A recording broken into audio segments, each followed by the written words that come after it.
Dios te hizo racional, pero te dio la capacidad de creer, de ejercitar la fe. Fe es confiar. El problema es que nosotros los seres humanos confiamos en cualquiera, menos en Dios. Cuando se trata de creer, a los seres humanos les creemos, pero cuando se trata de creerle a Dios ya no creemos. ¿Quieres un ejemplo? El otro día yo recibí en mi celular un mensaje y dice así: usted acaba de ganar un carro de $100,000. Necesitamos hacer los documentos para enviarle el carro. Por favor, depositen esta cuenta $1,000 para la documentación. ¿Por qué se están riendo ustedes? Porque ya recibieron. ¿Y por qué existe ese tipo de mensajes? ¿Por qué? Porque hay gente que cree. Porque si nadie creyera, nadie se daría el trabajo de perder el tiempo mandando ese tipo de mensajes. Pero es que hay gente que cree. Ahora, si Dios le dice: hijo, entrégame tu corazón y tú vas a ver cómo yo voy a cuidarte, ¿será? ¿No será? ¿Cómo será? Pero al otro le mandó los $1,000 rapidito. Esta noche vamos a aprender cómo enfrentar los momentos de dificultad y cómo nuestra vida está llena de dificultades. El texto para esta noche, primer libro de los Reyes, capítulo 17, a partir del versículo 12. Primer libro de los Reyes. Ahí está el texto. Voy a ir leyendo y comentando, pero primero voy a leer este versículo, después voy a contarles el contexto para después entrar de nuevo a este versículo e ir yendo versículo por versículo hasta el 22. Dice: y ella respondió. ¿Quién es ella? La viuda de Sarepta, una viuda que vivía en la tierra de Sarepta, en Fenicia. Y ella respondió. ¿A quién le respondió? Al profeta Elías. Vive Jehová tu Dios, que no tengo pan cocido, solamente un puñado de harina tengo en la tinaja y un poco de aceite en una vasija. Y ahora recogía 2 leños para entrar y prepararlo para mí y para mi hijo, para que lo comamos y nos dejemos morir. Ahora, ¿en qué circunstancias se escribió este versículo? Y eso es lo que les voy a contar como contexto, para que podamos juntos entender el texto que acabo de leer. El profeta Elías estaba vivo. Y el profeta Elías recibió un mensaje de advertencia para el rey. El rey de Israel en esos tiempos se había casado con una mujer llamada Jezabel. ¿Y sabes de dónde había nacido Jezabel? Justamente en Sarepta, en la tierra de Fenicia. Y ella llegó a Israel casada con el rey, trayendo sus costumbres paganas y sus dioses paganos. Y el rey se dejó contaminar por la cultura de la esposa y se olvidó del Dios Todopoderoso y empezó a adorar a los dioses paganos que la esposa trajo. Uno de esos dioses era Baal. Según la cultura de ellos, Baal era el dios de la lluvia, el dios de la tormenta. ¿Y cuál es el mensaje que Dios le entregó a Elías para llevar al rey Acab? Le dijo: mira, dentro de poco tiempo no va a llover más. No va a llover más hasta que tú reconozcas que has ofendido a Dios. Va a dejar de llover. Ahora, miren, atreverse a desafiar al dios Baal, porque el dios Baal era el dios de la lluvia. Y atreverse a decir que por voluntad de Dios va a parar de llover, eso era una afrenta terrible. Y la ira del rey se desató contra Elías, lo amenazó de muerte. La esposa Jezabel, cuando se enteró de la aberración, entre comillas, que había dicho Elías, también decidió enviar gente para perseguirlo y matarlo. Entonces Dios le dio una orden al profeta. Le dijo, vete al arroyo de Querit, allá una fuente de agua natural en las alturas. Y él corrió, mirando atrás para ver si ya lo alcanzaban los perseguidores. Y finalmente llegó al arroyo de Querit y se quedó allí. Ahí tenía agua, en el arroyo había agua. Dejó de llover en la tierra de Israel, pero ahí en el arroyo había agua. Y la historia bíblica, los versículos anteriores al 12, nos cuentan que ahí en el arroyo no tenía que comer, tenía que beber, pero no tenía que comer. Y que Dios le mandó cuervos, y que los cuervos le traían comida todos los días. Le dejaban la comida y se iban. Al día siguiente los cuervos volvían trayéndole comida y se iban. Hay un teólogo alemán famoso que tiene una teoría.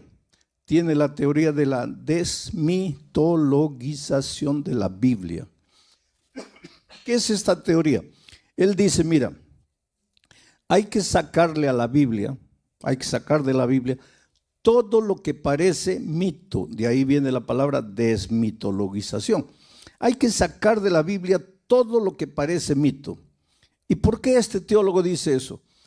Dice, porque con estas historias de que un cuervo vino trayéndole la comida al profeta, la gente simple va a creer, pero la gente sofisticada, culta, inteligente, racional, nunca va a creer en estas tonterías. Que Moisés levantó la vara y el mar se abrió y el pueblo pasó, y una vez que el pueblo pasó vino el enemigo, pero el mar se cerró y el enemigo murió. ¿Quién va a creer eso? Que un cuervo trajo comida. ¿Quién va a creer eso? Que Jesús con un poquito de pan y de pez alimentó una multitud de 15,000. ¿Quién va a creer eso? Que el pueblo de Israel estaba muriendo de hambre en el desierto y Dios le hizo llover una comida extraña llamada maná. Este teólogo, un teólogo es alguien que estudia la Biblia, mucho. Dice, hay que sacar todas estas historias que parecen historias para niños, esto que parece mito, hay que sacar para que la gente culta, racional, pueda creer en la Biblia. Pero te digo una cosa, si tú a la Biblia le sacas todo lo que parece mito, no te queda nada. Porque la Biblia es un libro de milagros. Porque Dios es un Dios de milagros. Dios te hizo racional, pero te dio la capacidad de creer, de ejercitar la fe. Fe es confiar. El problema es que nosotros los seres humanos confiamos en cualquiera, menos en Dios. Cuando se trata de creer, a los seres humanos les creemos, pero cuando se trata de creerle a Dios ya no creemos. ¿Quieres un ejemplo? El otro día yo recibí en mi celular un mensaje y dice así: usted acaba de ganar un carro de $100,000. Necesitamos hacer los documentos para enviarle el carro. Por favor, deposite en esta cuenta $1,000 para la documentación. ¿Por qué se están riendo ustedes? Porque ya recibieron. ¿Y por qué existe ese tipo de mensajes? ¿Por qué? Porque hay gente que cree. Porque si nadie creyera, nadie se daría el trabajo de perder el tiempo mandando ese tipo de mensajes. Pero es que hay gente que cree. Ahora, si Dios le dice, hijo, entrégame tu corazón y tú vas a ver cómo yo voy a cuidarte, ¿será? ¿No será? ¿Cómo será? Pero al otro le mandó los $1,000 rapidito. ¿Te das cuenta cómo somos los seres humanos? En una ocasión, yo estaba en una campaña evangelística así y el pastor me dice, pastor, converse con una señora porque ella ya estudió la Biblia y la estudió con 5 personas diferentes, 5 cursos bíblicos diferentes, pero no se quiere bautizar. Y dígale, explíquele la razón bíblica del bautismo. Y entonces ella vino a hablar conmigo y llegó quejándose, lamentándose. Me dice, pastor, yo tengo que ser agradecida a Dios. Dios me ha cuidado siempre. La única tragedia de mi vida en realidad es la tragedia que arruinó toda mi vida.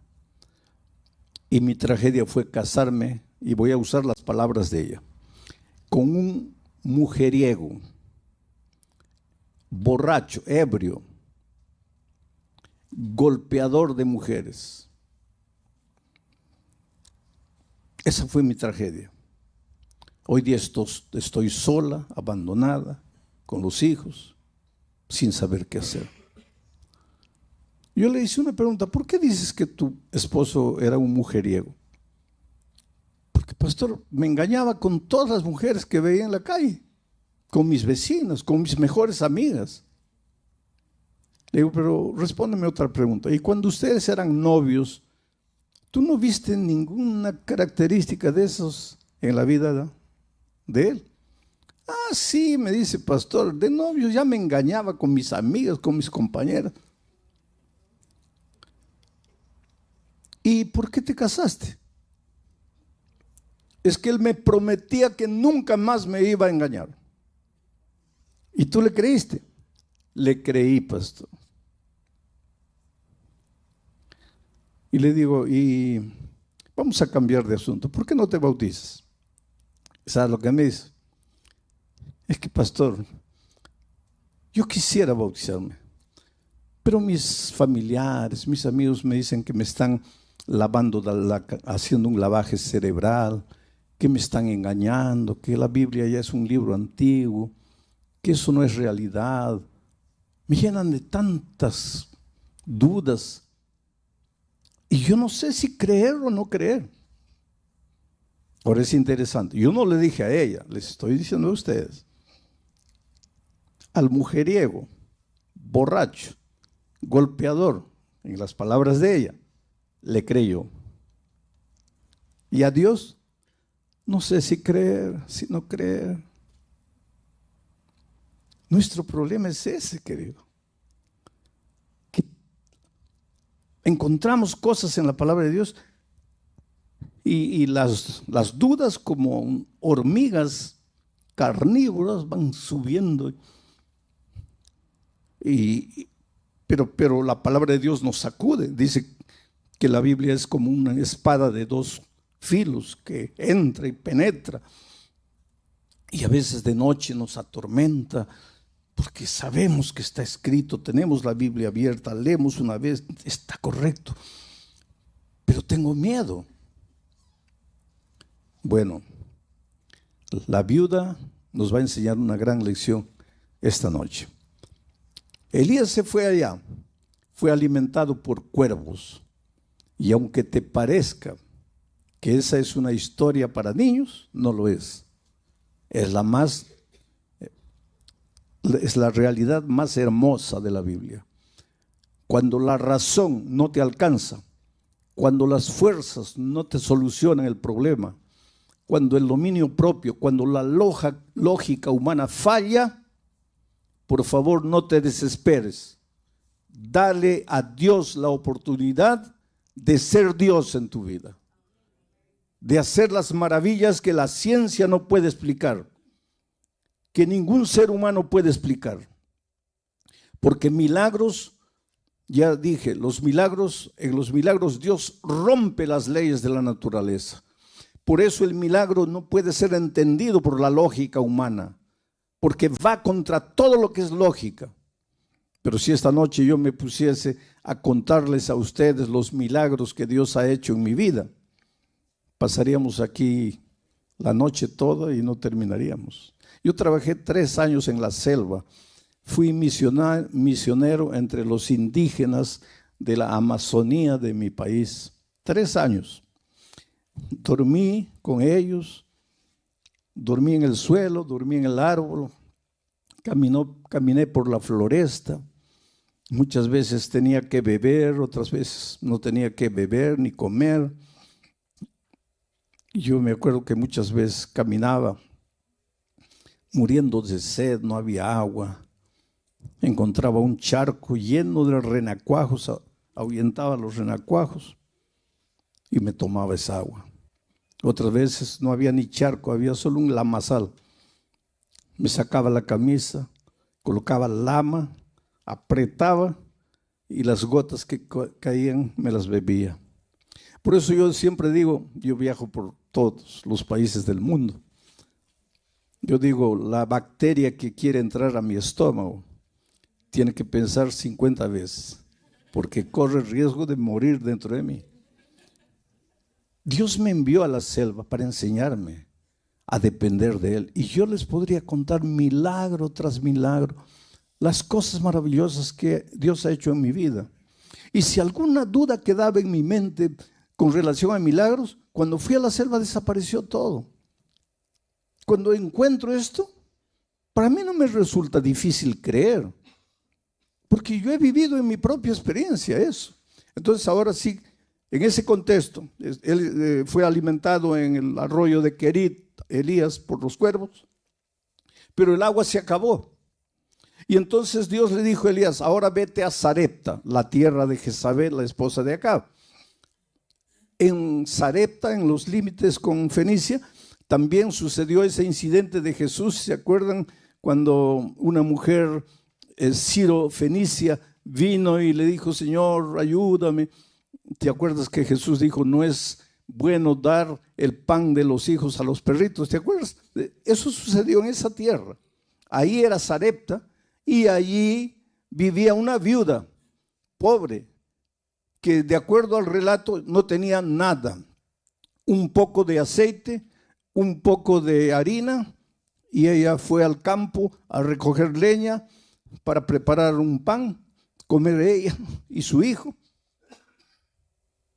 Y en las palabras de ella, prepararse para morir porque ya no había más nada que comer. Entonces Dios viene a Elías y le dice, vete a Sarepta. Ahí hay una mujer a quien ya le he ordenado que te sustente. Pero Dios le dice, Elías, ve allá porque allá hay una mujer a quien ya le he ordenado. Pero ¿cómo le había ordenado? Porque ahora, cuando Elías llega a Sarepta y ve a la mujer recogiendo leña para hacer su último pan, Elías le dice, mira, por favor, prepárame un pedazo de pan, tráeme un poco de agua, que quiero beber. Entonces viene el texto, y ahora vamos a entrar a analizar un poco el texto. Y ella respondió. ¿Quién le habló? El profeta. ¿En nombre de quién? De Dios. Y ella respondió. Benditas las personas que cuando Dios habla responden. Benditas las personas que cuando oyen la voz de Dios toman una decisión. Ella respondió. ¿Qué es lo que respondió? Vive Jehová tu Dios que no tengo pan cocido. Solamente un puñado de harina tengo en la tinaja, un poco de aceite en una vasija, y ahora recogía los leños para entrar y prepararlo para mi hijo, para que lo comamos y nos dejemos morir. Es decir, esta mujer había llegado al límite de sus fuerzas, de sus recursos. Lo único que le restaba, en la opinión de ella, era la muerte. Vamos a morir. Se acabó. Ya no hay salida. Este problema no tiene solución. Vamos a morir. Este es el último bocado. Se acabó. Ya no vale la pena luchar. ¿Para qué luchar? Vamos a morir. ¿Por qué una persona delante de las dificultades de la vida? Yo te pregunto esta noche, ¿cuál es el drama que tú estás viviendo? La viuda de Sarepta vivía un drama económico, financiero, de sobrevivencia. No había pan, la harina se había acabado, el aceite se estaba terminando, no llovía, la tierra no producía, no se podía comprar nada. Desde el punto de vista humano, para ella, la muerte era la única salida, la única solución. Estaré predicando en esta noche para alguien que en su vida financiera cree que ha llegado al punto en que ya no tiene salida. Estaré predicando esta noche para alguien que en su vida profesional ha llegado a una situación extrema en que piensa que abandonar todo y largar y olvidarse de todo es la única salida. Estaré predicando para una familia, una pareja que han hecho de todo para solucionar el drama que viven y están llegando a la conclusión de que el divorcio es la única salida. Todos los días enfrentamos luchas en diferentes aspectos de nuestra vida. El sur del Brasil en estos momentos está siendo sacudido por la naturaleza. Hace una semana atrás, 10 días, llovió de tal manera que se inundaron ciudades enteras. Una ciudad prácticamente desapareció. Y para remate ahora comenzó a llover hace 3, 4 días nuevamente sin parar. Es prácticamente un diluvio. Y hay una persona que inclusive clama a Dios y dice: Señor, pero en tu palabra has prometido que nunca más vas a destruir el mundo con agua. ¿Y qué está pasando aquí? El país está viviendo una situación terrible allá en el sur del Brasil. Pero aquí en Ucrania hay gente que no sabe qué hacer, a dónde ir. La guerra está destruyendo y acabando con todo lo que tiene. Y si nos ponemos a hacer un mapa del mundo, veremos que por aquí hay una tragedia, por allá hay momentos en que pensamos que ya no hay salida, ya no hay solución. Ahora, ¿por qué esta mujer pensaba que no había salida? Porque mira la respuesta. Ella respondió, deja en el versículo anterior, en el versículo 2, y ella respondió: ¿vive Jehová tu Dios? Ahí estaba el problema. Vive Jehová tu Dios. Esta mujer creía en Dios, pero no era su Dios, era el Dios de Elías. Y te digo una cosa, querido, mi Dios no te sirve a ti. Pero no es el mismo Dios, sí, es el mismo Dios. Pero para mí es el mío. Pero tú nunca te apoderaste de Dios. Tú nunca te tomaste de sus promesas. Tú nunca le abriste el corazón. Tú nunca le entregaste el trono de tu corazón. Es el Dios de la iglesia, es el Dios de los otros, pero no es tu Dios. Y cuando Dios es teoría, es concepto, pero no es una persona que forma parte de tu experiencia diaria, en los momentos de crisis, tú vas a llegar a la conclusión de que la única salida es la muerte, porque Dios no es tu Dios. Interesante que el Salmo 23 dice: Jehová es mi pastor. No dice Jehová es nuestro pastor. No dice Jehová es el pastor de otros. Es mi pastor. Tienes que llegar en tu vida a un momento en que te apoderes tú personalmente de las promesas de Dios, en que dejes de creer que los conceptos bíblicos son apenas teoría, en que llegues a tomar los conceptos y hacerlos parte de tu experiencia diaria. Y para eso tienes que sacar el pie de lo conocido y entrar a lo desconocido, aunque lo desconocido te provoque temor. Vamos al siguiente versículo. Elías le dijo: no tengas temor. ¿Te acuerdas la noche que yo prediqué sobre el temor, el miedo? Cuando los discípulos estaban en alta mar, el problema no era la tormenta. ¿Había tormenta? Sí. ¿Había oscuridad? Sí. ¿Habían olas gigantescas? Sí. Pero nada de eso era problema. El problema era el miedo. Y cuando Jesús llegó y dijo: no tengáis miedo, el miedo desapareció y Pedro fue capaz de andar por encima del mar. Ahora encontramos aquí a una viuda pobre en una situación extrema, pensando que la única salida es la muerte. ¿Por qué? Porque el Dios de Elías no era su Dios. Ella no tenía una experiencia personal con Dios. Y por eso su corazón estaba lleno de temor. Y por eso Elías, en el nombre de Dios, le dice: no tengas temor. Pero tú solo no vas a tener temor cuando el amor, que es Dios, el amor eche fuera el temor. Cuando Jesús entre a tu vida, cuando tú tengas un compromiso personal con Dios, cuando Dios deje de ser Dios y se torne tu Dios, y que tú vivas con Él una experiencia personal, inédita, inexplicable. El otro día, una persona que estaba conociendo el Evangelio y en cuya vida Dios estaba haciendo maravillas, me dijo triste: pastor, mi familia cree que me estoy volviendo loco, pero es que ellos no entienden lo que Dios ha hecho en mi vida. Ellos no entienden lo que Dios ha hecho en mi vida. Oh querido, esta es la más linda realidad. Dios va a hacer cosas en tu vida y no te atrevas a contarlo, porque los otros no van a entender. Y si tú no has entendido todavía, es porque Dios todavía no es tu Dios. Pero cuando Dios sea tu Dios, tú vas a ver las cosas maravillosas que Dios va a hacer por ti. Milagros. Y milagros no se comprenden, milagros se aceptan por fe. Elías le dijo: no tengas temor. Ve y haz como has dicho, pero hazme a mí primero de ello, el aceite y la harina, una pequeña torta cocida debajo de la ceniza, y tráemela, y después harás para ti y para tu Dios. ¿Qué es lo que Elías estaba diciendo? No era para Elías en realidad.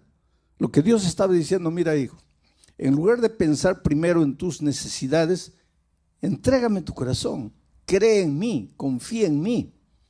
Y la mejor manera de demostrar tu confianza en mí es que me vas a colocar a mí en primer lugar.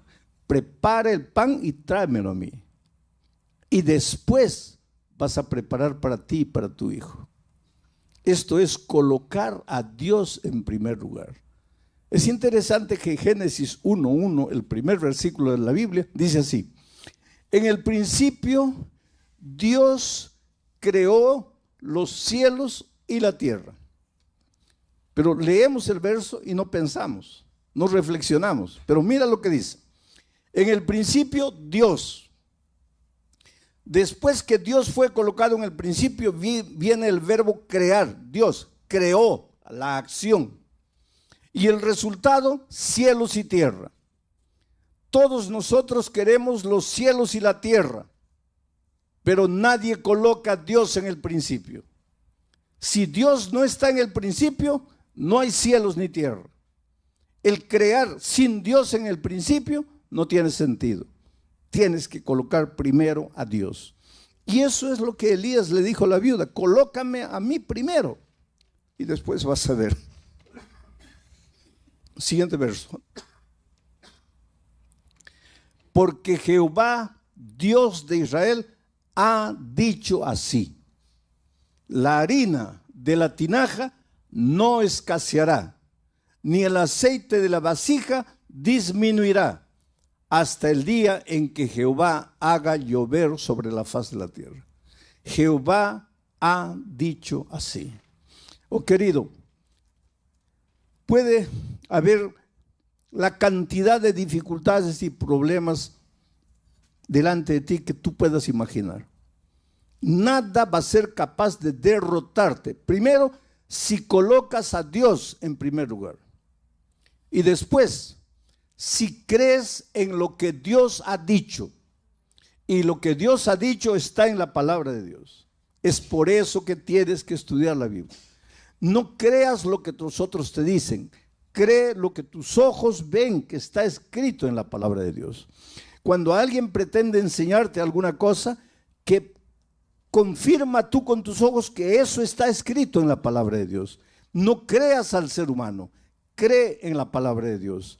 Y es por eso que estas noches estoy colocando el texto, para que vean que yo estoy explicando el texto, estoy exponiendo el texto, pero es el texto que dice esto: Jehová Dios de Israel ha dicho. Y cuando Jehová Dios de Israel lo dice, puedes creer, puedes sacar el pie del barco y colocar el otro pie en el agua y no te vas a hundir. Avanza sin miedo, porque Jehová, el Dios creador de los cielos y la tierra, ha dicho. Versículo 15. Entonces ella fue, y aquí está el problema con muchos. Está bien, escuchan la palabra de Dios, qué bonito, qué maravilloso, amén, qué extraordinario, pero no das este paso. Ella no se quedó escuchando la palabra de Dios y dijo, qué bonito, qué maravillosa promesa de Dios. No. Ella fue e hizo. La palabra de Dios no te ayuda si tú no vas y la practicas. Si tú no colocas en acción lo que la teoría dice. Ella fue e hizo como dijo Elías. Y comió él, el profeta, y ella y su casa muchos días. Y la harina de la tinaja no escaseó, ni el aceite de la vasija menguó, conforme a la palabra que Jehová Dios había dicho por Elías. 2 veces se repite la palabra de Dios, el dicho de Dios. Y la última parte dice, todo se cumplió conforme a la palabra que Jehová Dios había dicho. Todo se va a cumplir en tu vida, querido, conforme a lo que Dios ha dicho en su palabra. Pero para eso tienes que conocer lo que Dios dice en su palabra. Por eso la necesidad de hablar con Dios. En tu vida devocional hay 3 cosas interesantes. Si tú quieres crecer en la experiencia cristiana. Primero, Dios tiene que hablar contigo. ¿Cómo? A través de la palabra. Tienes que estudiar la palabra. En segundo lugar, tú vas a hablarle a Dios. ¿Cómo? A través de la oración.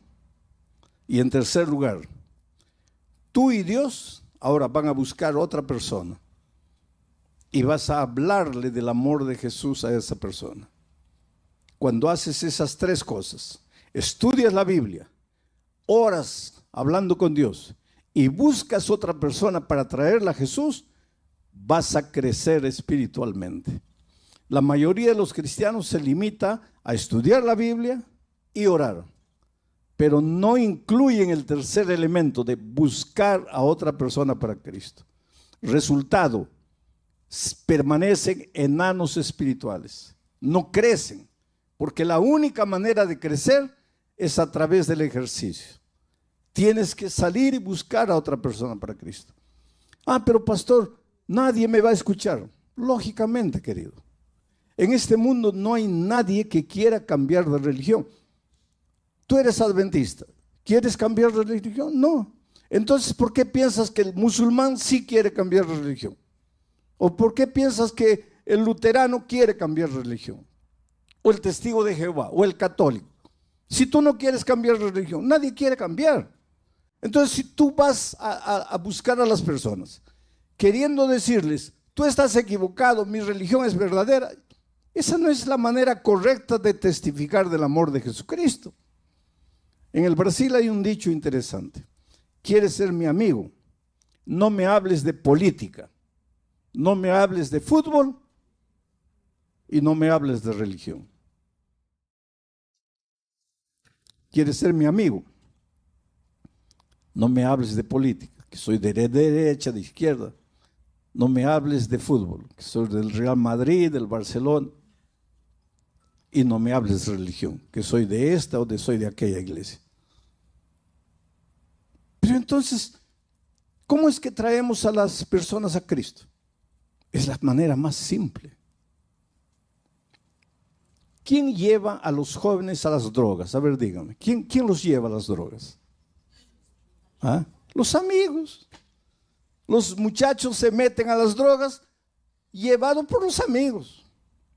Y el joven que entra al mundo de las drogas, él sabe que la droga lo va a acabar, ¿sí o no? Claro que sabe. En este mundo de tanta información, ¿quién va a decir que entró a la droga y no sabía que la droga lo iba a destruir? Saben. ¿Y por qué entran? Por el amigo. ¿Y tú por qué no puedes traer a alguien para Jesús? Porque en lugar de llegar a las personas y hacerte amigo de las personas y conquistar el amor de las personas y amarlas, tú vas queriendo cambiarles la religión. Y nadie quiere cambiar de religión. La amistad. Miren, la viuda de Sarepta al comienzo, cuando llegó Elías, estaba toda triste, compungida, voy a morir, solo tengo un poco de aceite, no tengo nada, se acabó la vida. Se encontró con Elías, le dijo, ¿tu Dios? Elías dijo, no, mi Dios no te sirve a ti, tú tienes que apoderarte de la promesa divina. Y ella dijo, yo acepto, y con fe fue y preparó el pan. Y el aceite no disminuyó y la harina no acabó. Ella hizo conforme al mandato de Dios y la palabra de Dios se cumplió en su vida. Mi querido amigo, mi querida amiga, no sé en qué país estás, dónde estás. Tal vez en este momento estoy hablando contigo allá en la cámara. Estás en el lecho de un hospital, en la celda de una prisión, solo en tu casa, acostado en tu lecho. Tal vez estás desesperado sin saber qué hacer, pero yo te digo una cosa, tú eres lo más precioso que Dios tiene en esta vida. Esto ya les he repetido esta semana, no es frase bonita de predicador, esta es la más pura realidad, cómo Dios te ama.